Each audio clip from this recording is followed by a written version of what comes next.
the City of Gerald regular city council meeting Tuesday, June 4th, 2024 at 7 p.m.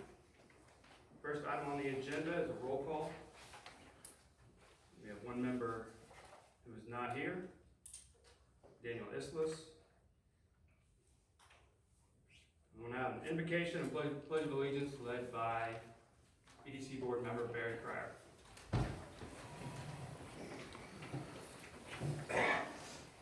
Dear Heavenly Father, as we come before you today for this Gerald City Council meeting, we humbly come before you with grateful hearts for the opportunities and resources you have blessed us with. We ask for your guidance and wisdom as we discuss matters that impact our community's well-being and growth. In Jesus' name, amen. Amen. I pledge allegiance To the flag of the United States of America and to the republic for which it stands, one nation, under God, indivisible, with liberty and justice for all.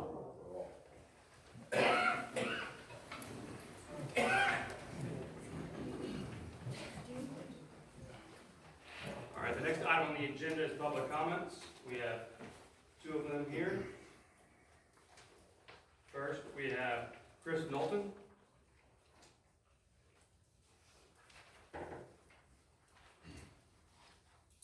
Good evening. Thank you for hearing me out this evening. Thank you, Jesus. I live in the United States. Thank you for my First Amendment right. Please forgive me, I'm not much of a public speaker. I believe say nothing unless you can say something nice. So I want to say y'all have a very nice smile. Okay? Let me dig into the can of worms now. I'm going to speak freely, and if I don't, I'd be a coward.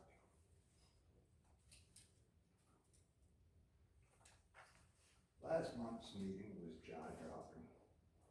Local media showed up and aired our dirty laundry. I do declare, mission accomplished, well done. We tarnished the reputation of our city manager. I'm sorry. And our city. However, a lot of good things were learned.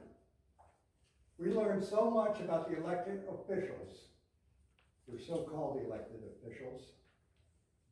Do you all have no shame? I had hopes that during your closed door session, you'd do some soul searching. And some of you could man up and admit wrongs or mistakes that you had made. That didn't happen. Of course, that takes integrity and honor. And there's few that have it. Answers to the mayor's question were all too telling. Several times I heard somebody say, because somebody told me. When I hear that, I think collusion. Are you just a puppet? Is somebody else pulling your strings? Or just a useful idiot? Another council member voted yes on the proposal. I was here the day he voted yes. Then he throws a temper tantrum when he finds out that it's in his front yard. Well, you didn't do your homework and you voted yes. You had an objection, that was the time to voice it, okay? What's good for you is good for you. And what's not good for me is still good for you, okay? I know some people feel very special. Yes, elections have consequences. And it's not only for the governed, it's also for the candidates themselves. All the background information becomes relevant. Thank heavens for Internet Rewind. Not even a reputation defender can change that. If you're here for the wrong reason, please resign tonight. I'd rather we not have no further council meetings until November elections take place, rather than go the course we're going. Please resign this evening. Thank you, Diane. I'm sorry. Thank you.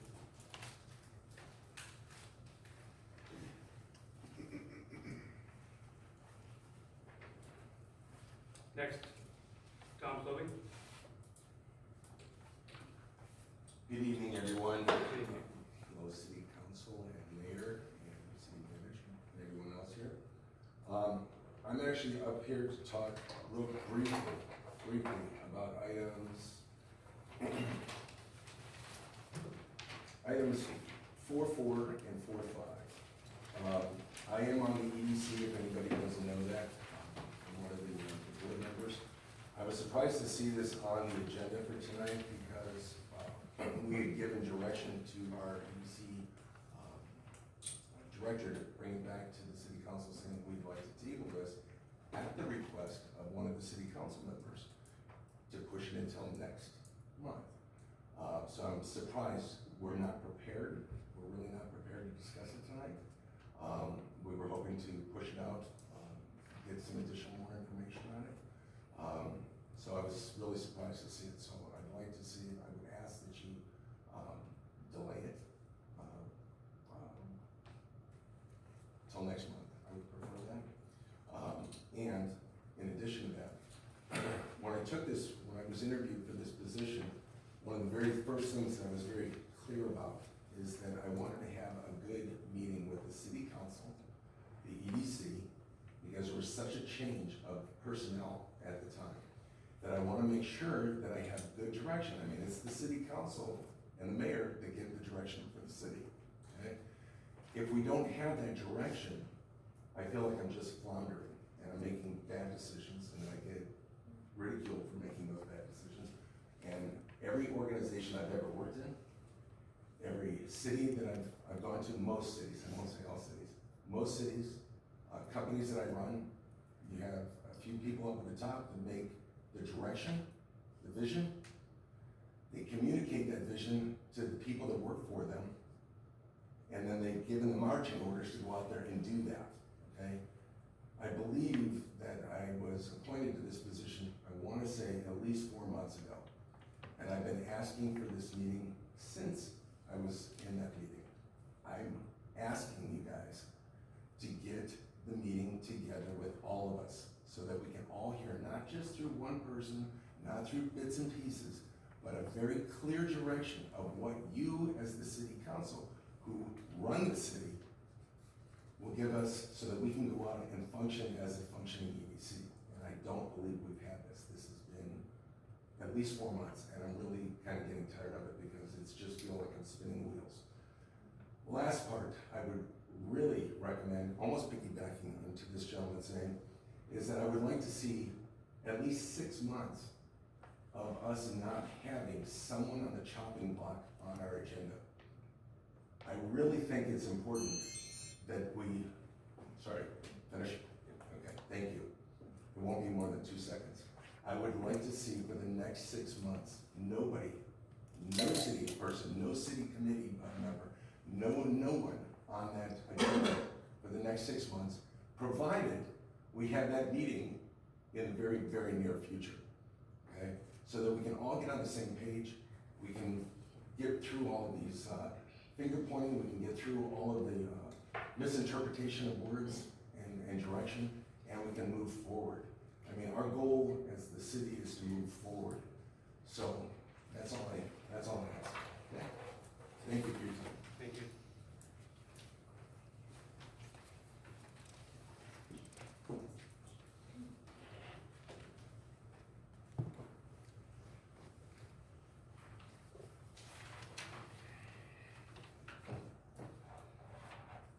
All right.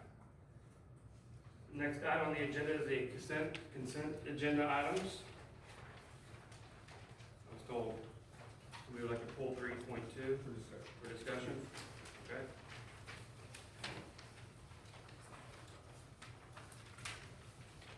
You want to do that real quick? Yeah. The question is, this is, we're adding in addition to, we're not taking away, so more allowed with the county, right? Correct, yes. We're like one short from county. So I looked at the county, it looks like they don't have Veterans Day. A lot of places, well,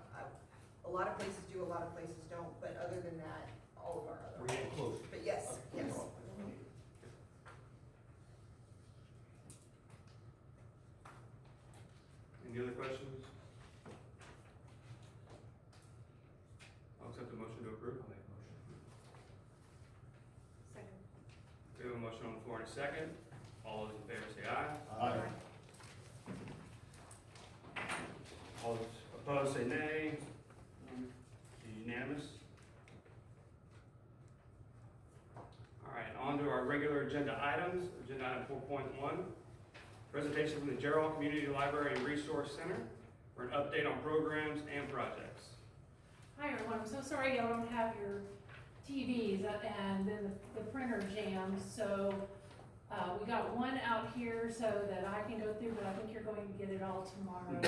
It's too bad because it's pretty dynamic and everyone here would be able to see all the great things happening at the library. So this summer, the national theme is Adventures in the Library. So I'm going to take you through the adventures of the library for the past year. And it has been spectacular. If you've been or seen, I know I've sent you a newsletter every month, so you've been able to keep up with all the great things going on. But first of all, let me tell you that it's been wonderful to see that we have grown to over 2,100 families in our library. And believe it or not, there are just over 1,500 in Sonterra and 581 over here in Gerald. So that is a very even ratio via population, so that's wonderful. We actually had 9 new families join today. It's just growing so quickly that it's just really exciting. So some of our adventures in programming this year. We've grown since the last time I was here from 1 preschool story time of approximately 20 to 3 preschool story times, one of which is bilingual story time for our families, and it's continuing to ever grow. We have a homeschool group that's gone. We've been trying for the past 2 years to get those kids in, do STEM activities and different kinds of activities with them. And this year's exploded. It's exploded to nearly 40 kids that we have joining us in with the programs each month.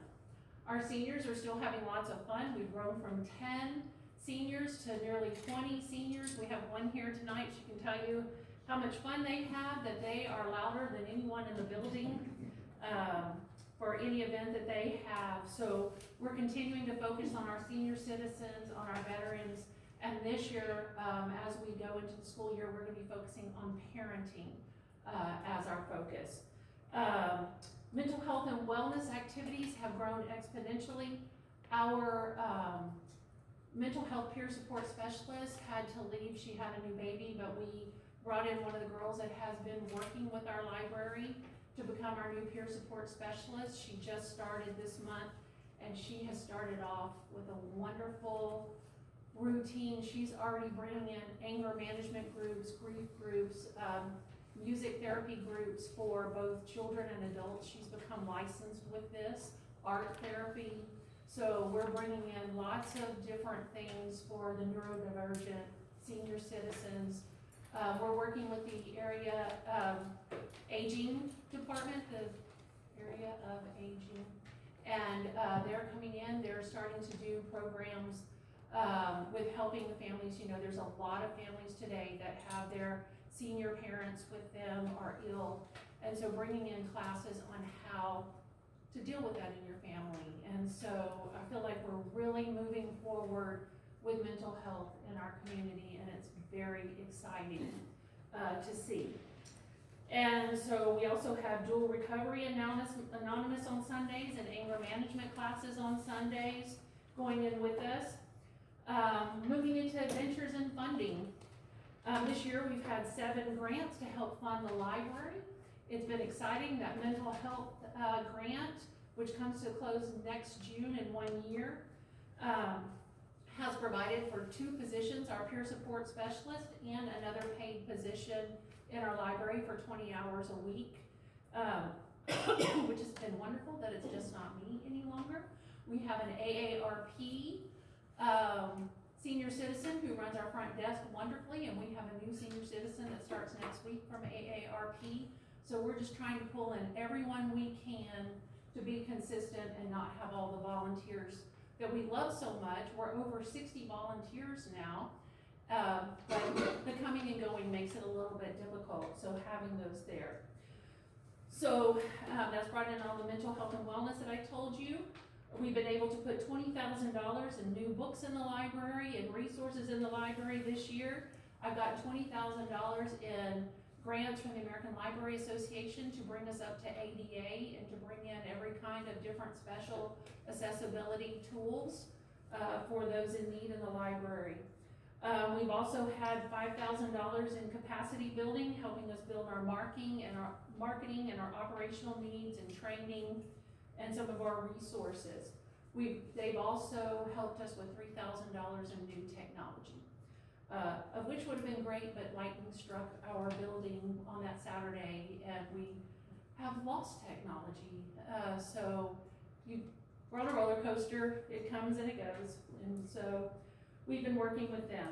So we're very excited about everything. We know that the St. David's grant that we've had for the past 3 years comes to an end, which funds a big portion of my salary, and it comes to the end December 31st.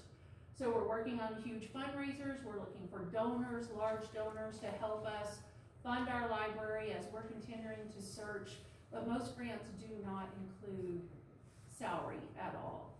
So that is our focus at this point in time. So some of our outside funders have been AARP, and American Legion has stepped in and donated funds for us to open the library on Fridays and are paying for our staff to be here on Fridays.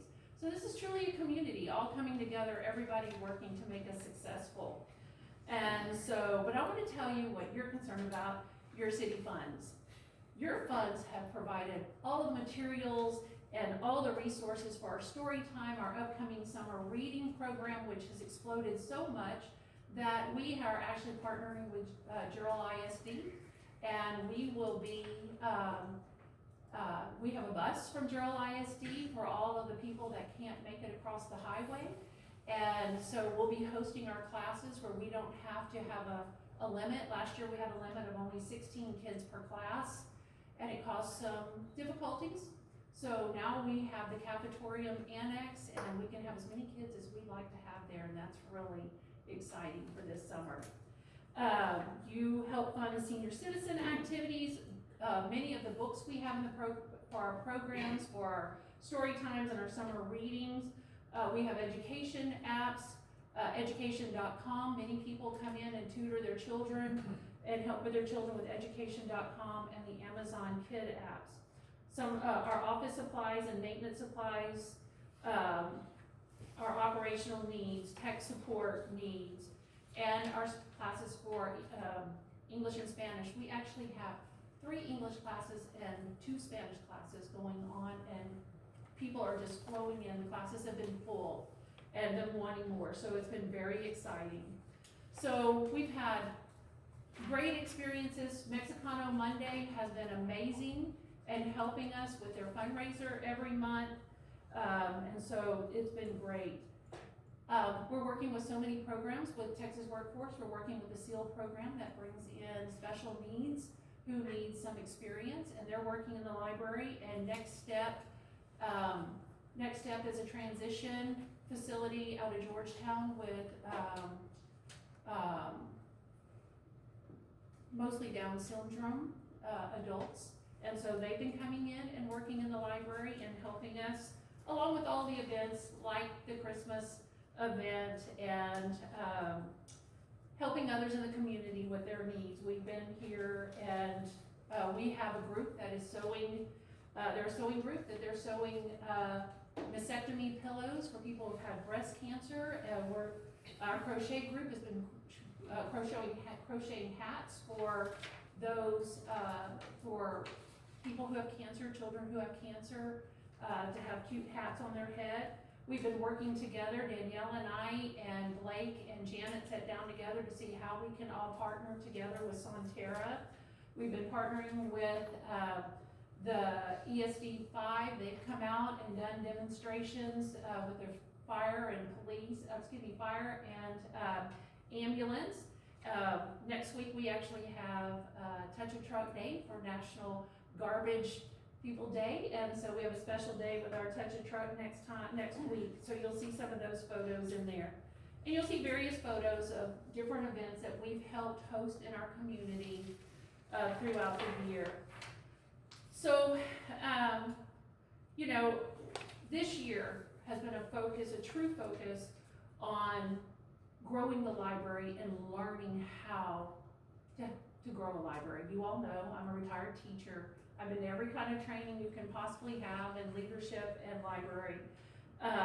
But we do have our UT partnership. Dr. Lankeys continues to work with us in developing our partnership in our library. Kimberly Silk, the other UT professor, has helped us create a strategic plan for the next 5 years, and it's almost to the point of being refined enough to vote on by our board. The UT students helped us with a survey, of which we went out and surveyed the whole community. We had 183 people total, which not good, but better than none, to tell us what they wanted and needed. So we've been focusing programs in that on the needs of the people. So we've also been able to, with the St. David's Foundation, been able to get our website more professional looking and moving through that. Our Friends Group finally has a true board of directors to lead the way in fundraising. They are a wonderful, dynamic group of professional women who have taken us on. And hopefully you'll come to our Art and Wine Walk September 28th at Sereno Farms to see exactly what they have done. It's been pretty amazing. So we've had many partnerships with Gerald ISD, Healthy Williamson County, United Way. Foundations Community comes to the library every other week. They are a nonprofit that deals with every kind of insurance, from CHIPS to Medicare to affordable health care. They do it all. And so they're there in our library every other week. We've been working with CARTS. You may have seen in the newsletters that we've been trying to get the focus on CARTS, that no one knew CARTS came to Gerald. And so really getting a stop, maybe a stop at the library to bring those people into Georgetown and the places they need to go to the doctor and that. So you can see we've been working diligently. We hope we'll see you at our community health fair on Saturday from 10 to 2. There is a blood drive. We hope you'll sign up for that blood drive. There are still some openings. We have 27 health entities coming, from the St. David's dental bus to the blood bus to the WIC bus and many more, and many of our community health services that will be there for you. And so next we start our summer reading program next week, so you'll look forward to seeing all the great things that you've helped us to provide for the kids. Are there any questions? Yeah. Real quickly, the St. David's grant is important in the contract agreement, and you said, are y'all trying to find another grant to replace it with? We are working as hard as we can. We're hoping that we have enough funding already in the bank to fund the salaries for next year, as we keep trying to fundraise it and get corporate donors, and we've been doing okay. The reason I asked was the way the contract's written. I It understand. specifies that having a grant, not money in the bank, so. Right. I mean, these are questions I'll be asking you come budget time, so. Well, that's fine, and so we can't answer that. We're working on it as diligently as we can. We're looking, we're writing grants all the time. Financially, Janet, would you like to step in? So, yes, I mean, we're always, sorry, Yes. I didn't want to get Sorry. here. Yes, sir, I understand that St. David's itself was a part of that, but we aren't limiting ourselves with just one particular funder, right? So we went with 7 or 8 grants out right now that have been written, so we're waiting for those returns on that. It doesn't just, you write your grant, you go through all the steps, and it takes, sometimes several months to get anything back. So we are always, she is diligent. We have someone in our library, volunteers, that's also helping with those grant opportunities. That they've taken grant writing classes, that's all they're working on, is grants. So- In the beginning too, you mentioned that, y'all have received, 7 grants, was that this year? Oh, yeah. I mean, it's pretty remarkable to have 7 in a year, do you know? $80,000 worth Okay, of. what is the value of those but it's been to bring our library from Goodwill furniture and old computers to accessibility and ADA. So they've been very specific, and the mental health, and, we're quite confident with our fundraising, that we're going to be able to manage it as we go along. Well, and as you know, that's a really good question that you're asking, you know, grants do come, they have an expiration date. So when we built that, contract with the city and we rolled that in, that was also with thinking that wasn't just one end, we have others to replace it. So we may not have the capacity of $140,000 grant, but we certainly are gonna do our very, very best. And you can also see kind of results of all that hard work that our citizens have put in with their tax dollars, as well as our branches and our donating, you know, people that are donating. So And can remind us that 140, that was for, what period did that represent? So it was $25,000 a year for 3 years, it was That's the 75,000. salary portion. Yeah, and not all of that, only 19,375 were for the salary, the rest of it was for capacity building. So close to 20,000 for salary, and the rest was for capacity building and building our library and marketing and getting us to where we are today. So, it wasn't even totally for, salary. Yeah, no, that was just a portion that was going to our salary. But again, when you guys were having your budget workshops, we are also working on our budget, and we're working on those numbers, and as those come in, we'll be happy to reflect everything that we have that's gonna support us. So, I mean, this is such a valuable part of this community, and it's reaching multiple lives, here locally and far out, so I think it's real important that we continue to seek those opportunities to get those grants. And hopefully you'll come to our birthday party, our 5-year birthday party that's still going on the rest of the week. I think you all got invitations, so, thank you. Thank you. Alright,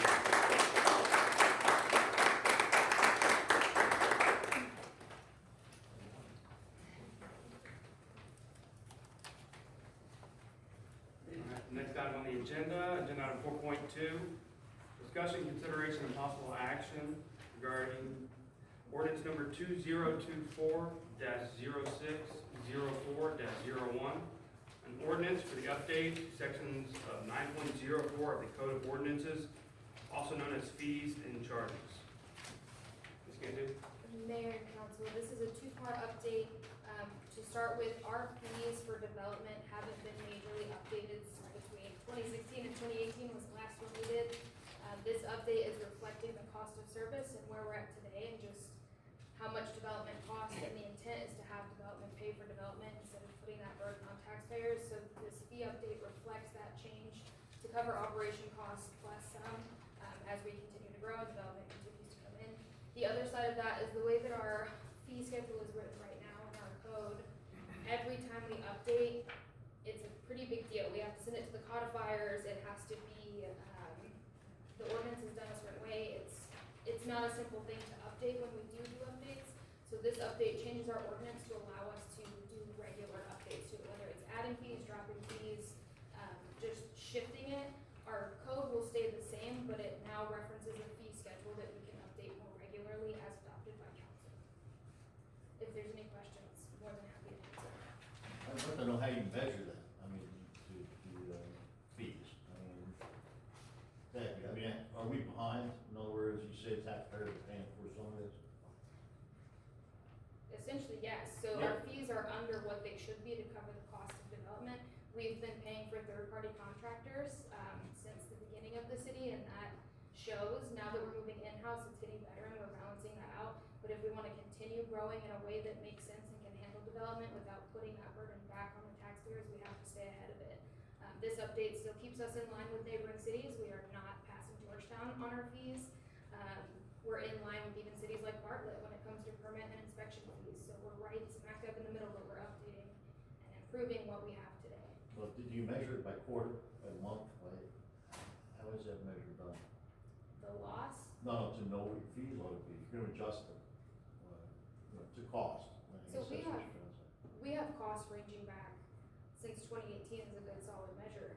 And with that being said, we have the cost of operating, the cost of our third parties, and the revenue that we brought in, and the numbers don't add up. No, I understand, I'm just trying to see when you measure it, you do it monthly, look at it, do We do fiscal years, because that'll show our revenues against our cost. Remind me, when did you say the last fee schedule was changed? So there have been minor updates done in 2020 and 2022, but they were adding fees that we didn't have before. They didn't address the existing fees, so the last major update to existing fees was between 16 and 18. It was kind of piecemeal when we adopted the new code. So we're 5 years behind, almost 6, and this just brings us in line with the market today. Do you have like an average percentage that it changed based on what you proposed to us? I didn't really see like the current versus proposed. So a lot of them, we tried to do an average, it didn't come out right because some weren't getting raised very much at all. Like, we didn't raise the per square footage cost on permits, but then the annexation fee we doubled. So when you add up the averages, it doesn't line up the way it should. The majority of them aren't major increases, with exception to special districts. The reason special districts is so high, and I know that's an alarming fee, we have to pay for our attorney. Multiple rounds of review with attorney, engineers have to get involved. We have to sometimes talk to advisors, a PUD advisor if we're doing the PUD. There's TERS advisors, and this recaptures that cost on top of staff time. At any point in time, and there's a provision as well in the ordinance that you'll see in front of you, if somebody backs out, we have the option to refund those fees if we didn't make it that far in the process. That can be, you know, if we made it halfway, maybe we do a 50-50 split, whatever works out at that point. So it's not necessarily, you know, this is what you're stuck with. This is the cost of service. So once these are adopted, when are they implemented? So our ordinance reads July 1st. That is up to council's discretion on when we make them official or enact them as a start date. Anybody who submits this month will fall under the previous fee schedule. Anybody who submits starting July 1st would fall under the fee schedule. More than happy to adjust that. It was just the first ordinance in front of you guys.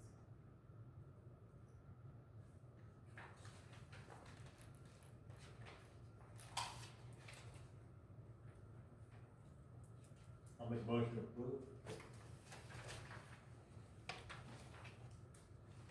Second. We have a motion on the floor and a second. All in favor say aye. Aye. Those opposed say nay. We are unanimous. Next item on the agenda item 4.3, discussion, consideration, and possible action regarding the Gerald EDC funding and project with National Fitness Campaign and Blue Cross Blue Shield for a fitness court studio. Good evening, Mayor and Council. Excited to bring this project before y'all tonight. This is actually a Type B project, and as you know, the EDC currently is a Type A project, but under a current ordinance that we have with the city, we are allowed to do Type B projects, so this would fall under this. The National Fitness Campaign reached out to us to see about doing a fitness court studio within the city of Gerald. They currently have one in Leander and Pflugerville. This is the largest public-private wellness partnership that is currently in America, and they do over $100 million in sponsorships for public-private investments within communities. There was a campaign video that was in your sheet that went out. If you weren't able to watch that, completely okay. It just kind of gives you an outline of what it looks like, what it potentially is. So just so everybody knows, it's kind of a big slab, if you will, and it's cut in half, and what we're proposing is going to the studio side, which is one half of the court will be with fitness equipment, and the other half would be that they could use for like a yoga studio or CrossFit or anything like that. We have met multiple times with National Fitness Campaign that can do a grant to be able to help fund this project. So what I took and proposed to the EDC was for the EDC to fund the cost of this project up to $265,000, and then $30,000 to $50,000 of that would come from a grant from National Fitness Campaign to cover the additional costs. In also doing it, one of the things that we looked at was on the actual, in the center, there is a platform, and on that platform, they usually have the Blue Cross Blue Shield logo on it. It's just very standard. So we could pay an additional $25,000 to have a local artist come in and put something on that as a mural. The thought behind that was possibly doing the EDC covering that $25,000 cost, and having maybe a competition through the ISD for the students to come up with a drawing, give a parameter, have them submit drawings, and then the students, so we've approved that 2 students could be selected and each would get $2,500 as a scholarship towards them. And then not only is their mural put onto the platform, but also a picture of them and a bio as well. So kind of a cool little project. And then not only that, any in-kind donations, their names also get put onto the platform. So if somebody came in and supplied for the concrete to go in, their name would also be on there as well. So there's other opportunities for people to get recognized for doing some in-kind donations as well. So we're bringing this to you today. Right now what we have to do is get leadership support and make sure that the leaders would be in favor of this. So took this to the EDC board first and had them approve the funding amount, and the EDC approved for this funding amount to come to y'all to see if this would be something that y'all would support as well. If the council does go ahead and support it, then we would go forward with the application process, and we would select sites. So we'd be able to pick different sites around the community that we felt were viable sites. The National Fitness Campaign goes through a site process, and then they let you know which sites would be available or acceptable from the ones that you submitted.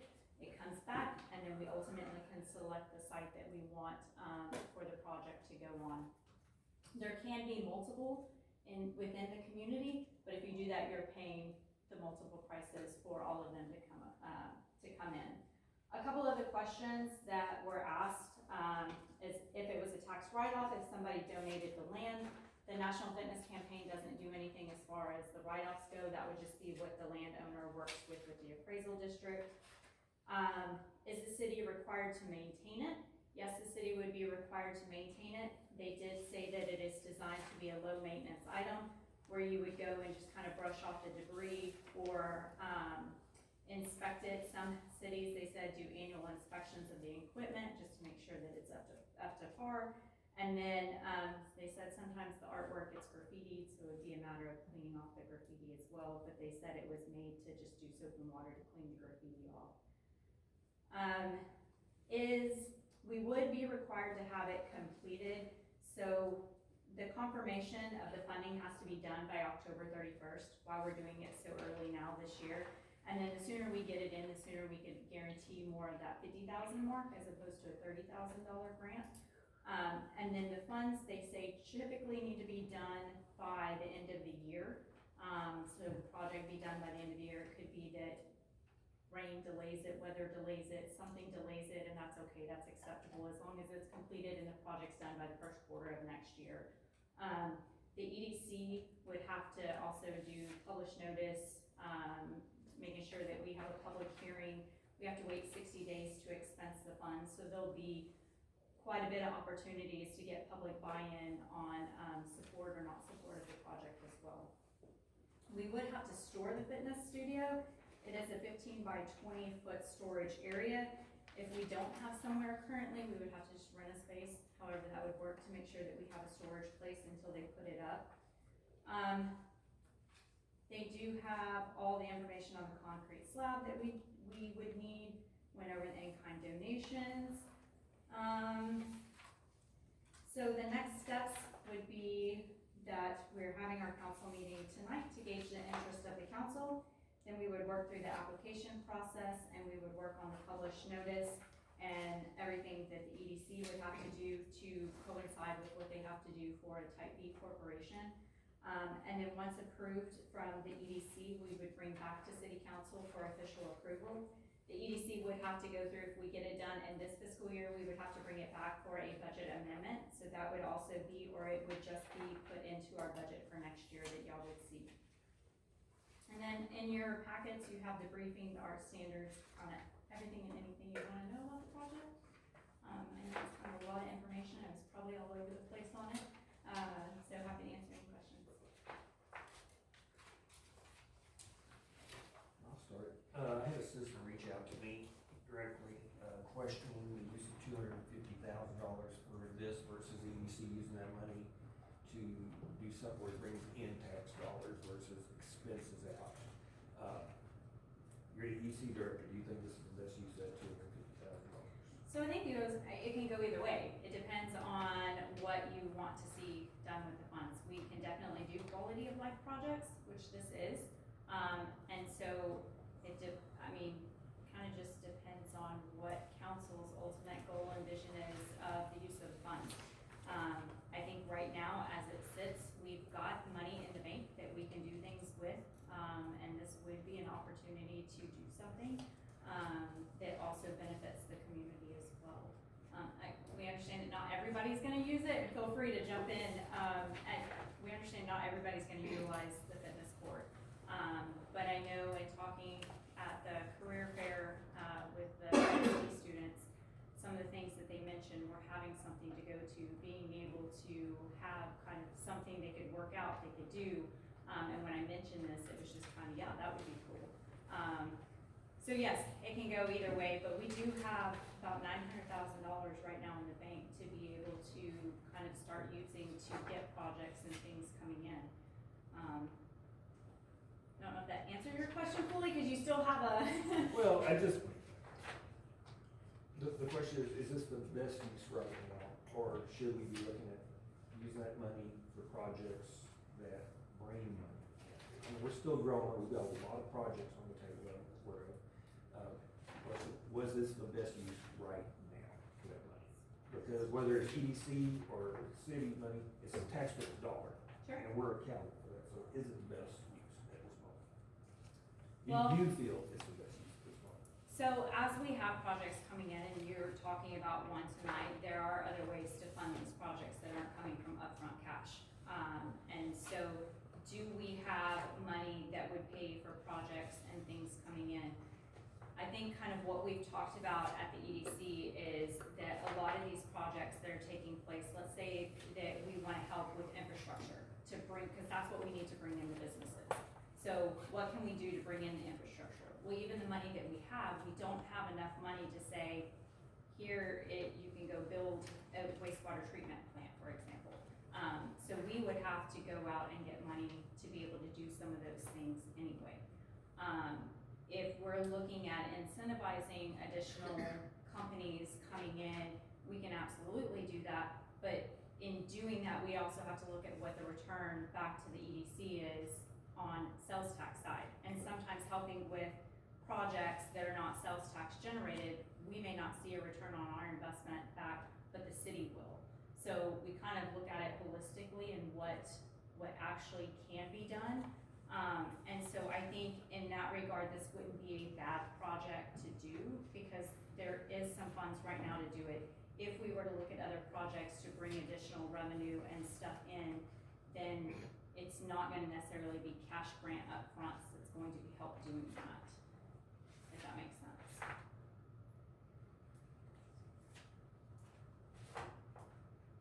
So the cost of the $265,000, and you mentioned having to find like the location.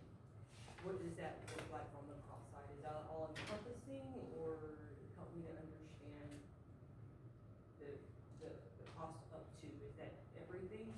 So the cost up to does not include the price of the land. I think in the initial conversations, there was thought of maybe a location being at the Memorial Community Park. And then the hope also, sorry, I'm looking for the page that actually shows that, so I can tell you specifically. The hope is that the land either gets donated or it's something that the city already currently has existing. So in your packet, I don't know what page it is, but it's step 3. And it says 2024 campaign funding requirement at the top. So it kind of tells you through there, you have the program funding. And so the court studio, the first one, that's the one we're looking at. And so $195 for the program funding itself, and then it goes into the grant funding award. And then the optional, that's the $25,000 I was telling you about for the local artists. So then it tells the program total is about $145 to $165.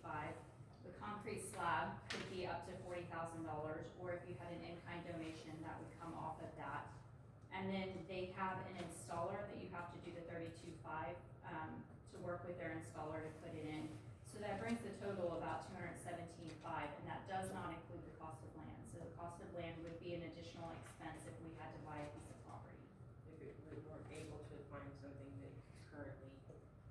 And I think we were gonna see if possibly one of the developers that were coming into the community had some space, cause it's less, I think, what do we calculate, less than a quarter of an acre, Tom?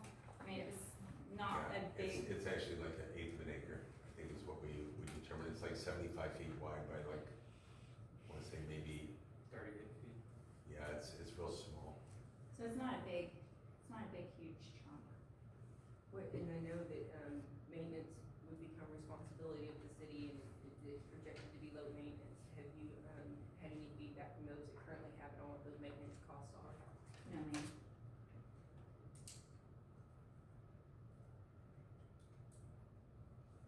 Do we currently have staff to maintain? I have installed one of these before, been involved in it. They are very low maintenance to maintain. I think, in my opinion, it's, the bigger question is whether or not it's appropriate to use DEC funds for it. This is something that, the mayor, I think I talked about this for the first time almost a year ago, it was last summer. It's something I think we should consider in the future, but again, DEC dollars, and we heard, I don't see how this brings back sales tax if that's how we're looking at it. And at the last board meeting, there was a lot of discussion about funding infrastructure projects, and we can talk about, that was one of the other items on the agenda. So that would, I don't have concerns about maintenance, I have concerns about funding source.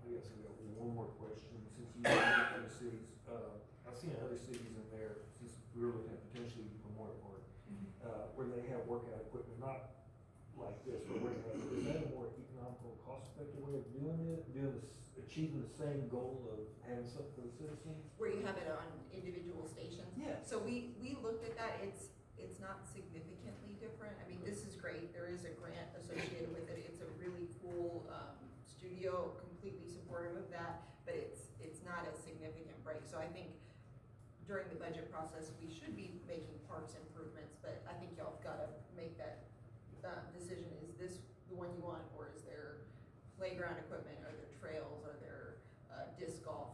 I think that needs to be the whole decision that you're making.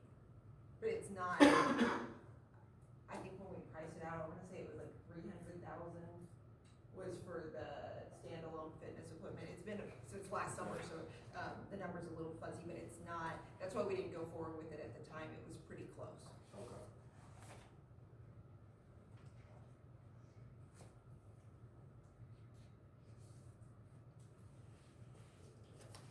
What is the benefit of going with this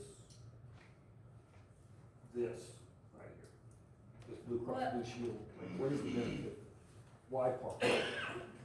And I apologize, I thought we were on the same page of having this, so, I mean, if this is not something that, I thought this was something that was supported and what to look for to go moving forward. I'm And just asking so, questions. I think there are many opportunities that can be looked at. I don't think it has to be this. I don't think this is the end all be all. Okay. I think there are other opportunities to look at through a park system on what you want that to look like. Cause we currently don't have, I think the thought was this was a low hanging fruit piece that we could sit here and bring in. There is the grant funding. It would be, a benefit for many to utilize.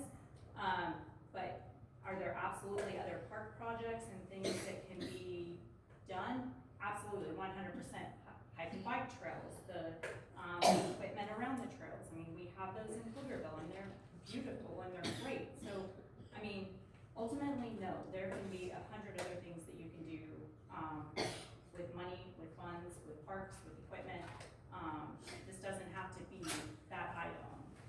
And so, I mean, if this is not favorable, I mean, it's totally fine. We can look at other opportunities on, like doing, I don't know if there's plans to do a whole park master plan, but do a park master plan and figure out what that looks like, or with this joint meeting and figuring out what that vision looks like and what, opportunities that we can look at for quality of life things, as much as the other stuff as well. Now, the question question was, what was the benefit with partnering with them? It's just that it's. Is it the grants or? I mean, they're a well-known organization across America, and there is a $30,000 to $50,000 grant. I don't think that makes or breaks a project, but I think it's just a well-known, campaign organization that has done things.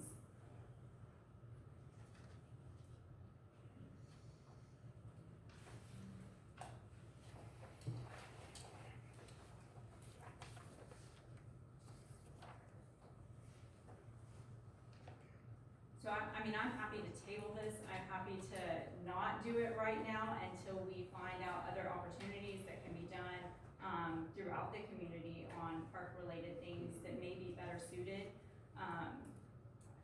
It's really not a,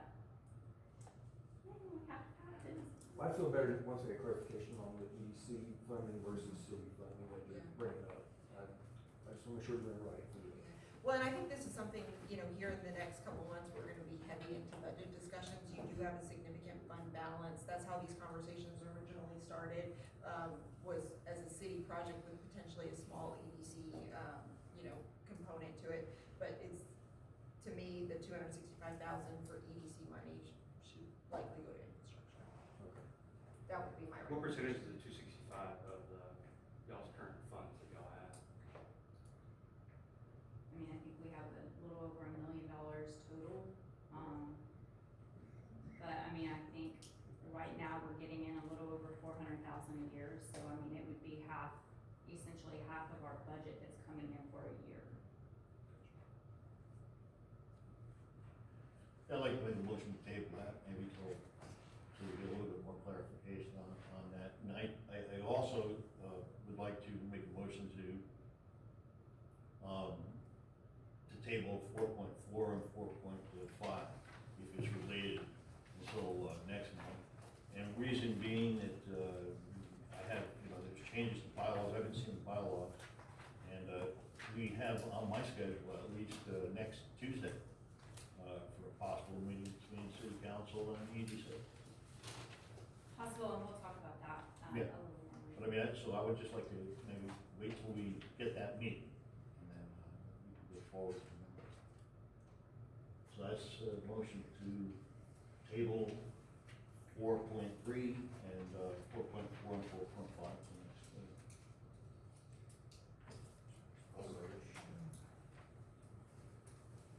Do you have a question?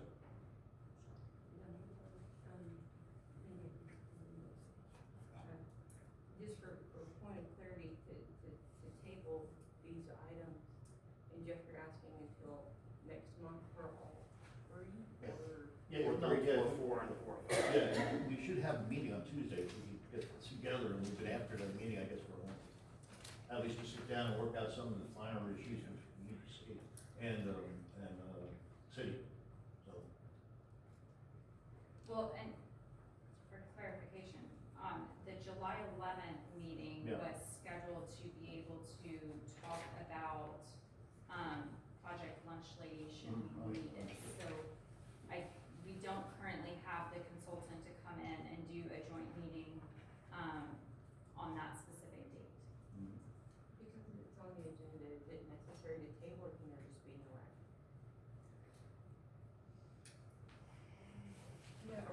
I would say table it to a different date. Yeah, Because it's being asked for, okay. Yeah, but it's important to put a date, or else tabling it dies unless you put a specific date to it. And Jeff, you're saying until the July meeting? Well, we do have the 11th scheduled, so it's tentative, so it's on my calendar, so I don't know if anybody else has. it. When you say that you want it tabled until next month? Yeah. Define month. Yeah, 30 days, define month. next council meeting. Regular council meeting? Yeah, regular council meeting. And this will have some coordination between EDC and us. That'd be a better way to go. I'm gonna make a motion to amend Jeff's motion to table 4.3, 4.4, and 4.5 till December of 2024. So when? December of 2024. I'll second. We have a motion on the floor and a second. And it was tentative when? December. December?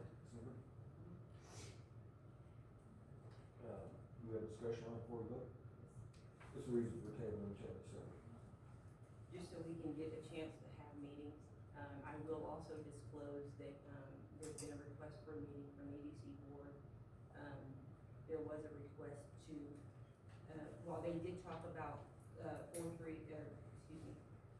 and 4.5 coming up, I had made the request to the board to hold on those items, and they did respectfully, they didn't go back and meet and formalize anything, but verbally I had their commitment to let's hold off on that until we can get some, I think we need multiple meetings, in my opinion, before we can make any of these decisions.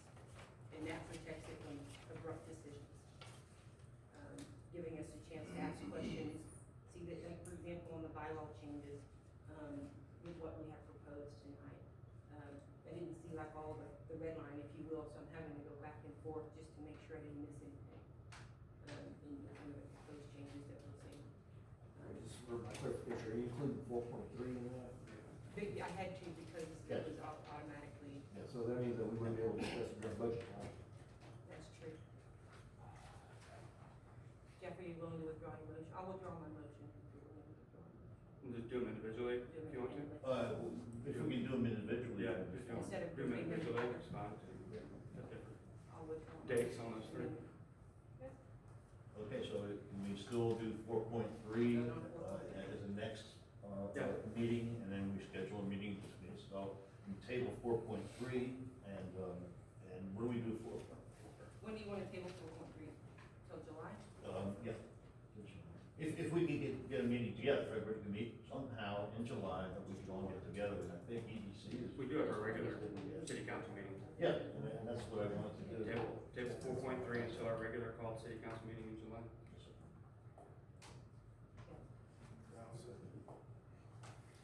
We have a motion on the floor in a second. All those in favor say aye. Aye. All opposed say nay. Unanimous. And now we're moving on to 4.4. Discussion, consideration, and possible action regarding an amendment of the Gerald Economic Development Corporation bylaws.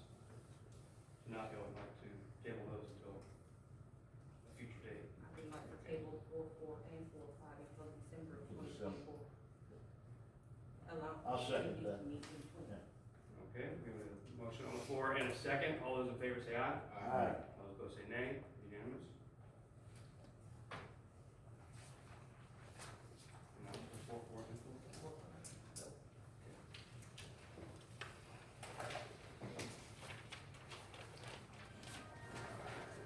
At this time, we're going to adjourn into closed session, executive session.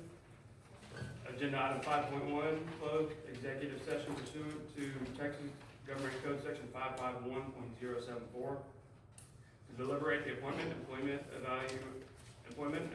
evaluation, reassignment, duties, discipline, or dismissal of a public officer or employee to wit. City Manager Danielle Singh Annual Review. Also, agenda item 5.2, closed executive session pursuant to 551.087 of the Texas Government Code to deliberate economic development negotiations regarding Project Lunch Lady. 5.3, closed executive session pursuant to 551.087 of the Texas Government Code to deliberate economic development negotiations regarding the development of the Gerald TERS. And 5.4, closed executive session pursuant to Texas Government Code Section 551.074 to deliberate the appointment, employment, evaluation, reassignment, duties, discipline, or dismissal of a public officer, employee to wit, economic development board members. We're now adjourned.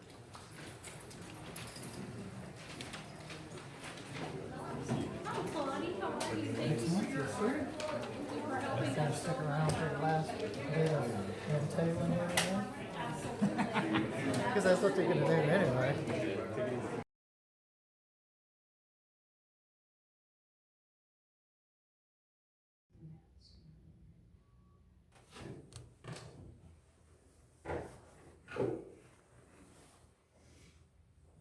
The Gerald City Council is now back in session. Agenda item 6.1, discussion, consideration, and possible action regarding the appointment, employment, evaluation, reassignment, duties, discipline, or dismissal of public officer, employee to wit, city manager Danielle Singh, annual review.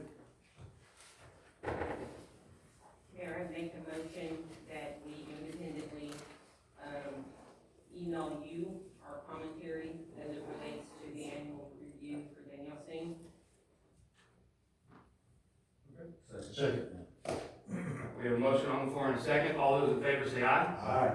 All opposed say nay. Unanimous. Agenda item 6.2, discussion, consideration, and possible action regarding economic development negotiations regarding Project Lunch Lady. We have no action on this item. Agenda item 6.3, discussion, consideration, and possible action regarding the development of the Gerald TERS. We also have no action. Agenda item 6.4, discussion, consideration, and possible action regarding the appointment, employment, evaluation, reassignment, duties, or discipline or dismissal of a public officer or employee to wit, Gerald Economic Development Board members. We also have no action on this item. I think that is all of our business, so the Gerald City Council will now adjourn.